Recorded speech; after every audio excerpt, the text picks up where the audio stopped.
Тем временем полицейские совместно с Минюстом и Росгвардией продолжают проводить рейды по соблюдению жителями масочного режима. Напомним, в общественных местах, магазинах и транспорте граждане обязаны использовать средства защиты органов дыхания. Однако далеко не все носят маски.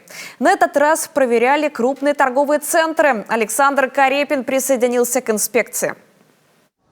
Крупный торговый центр. Близится вечер. В это время здесь обычно не протолкнуться. Не в этот раз. Высокая заболеваемость сказалась на покупательской активности. Людей в магазинах стало заметно меньше. Впрочем, даже при такой явной угрозе подхватить новый, причем более заразный штамм омикрон, кое-кто все же пренебрегает мерами предосторожности. Может быть, не вы заразите кого-то, а кто-то заразит вас.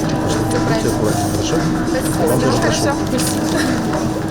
И это при том, что маски сейчас есть практически у всех. Вот только люди порой забываются и при входе в торговые центры оставляют средства защиты в кармане или сумке. Но стоит сотрудникам полиции напомнить, как все встает на свои места. Оно и понятно. За несоблюдение правил режима повышенной готовности можно получить штраф, вплоть до 30 тысяч рублей.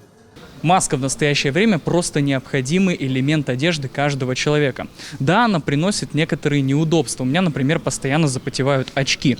Но с этим маленьким нюансом можно смириться, чтобы не заболеть коронавирусом. А если это вас не пугает, то административный штраф даст повод задуматься. В этот раз в этом торговом центре составили всего один протокол об административном правонарушении. Осенью прошлого года их было гораздо больше.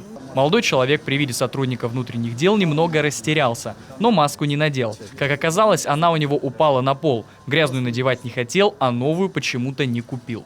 В основном профилактические беседы. Протокола — это уже крайняя мера, это когда уже люди действительно не понимают или, допустим, отказываются вообще, я не буду одевать и так далее. То есть, до кого, как говорится, не доходит именно профилактика, то есть беседа, то, конечно, в отношении него составляется административный протокол.